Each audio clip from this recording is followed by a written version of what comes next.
All right, guys, 2014 in today for some spark plugs, Honda Pilot. I want you guys to check this out. I got some brand new NGKs going in with some new coils, but I want you to pay real close attention to something here. So check out that electrode. See how nice and fine of a tip that has and how nice it looks. Now check this one out. That one is completely missing.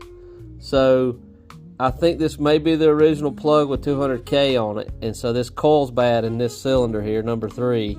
So my theory is, the further that gap is, of course, the more resistance you're going to have to jump that gap, so in turn tears the coil up.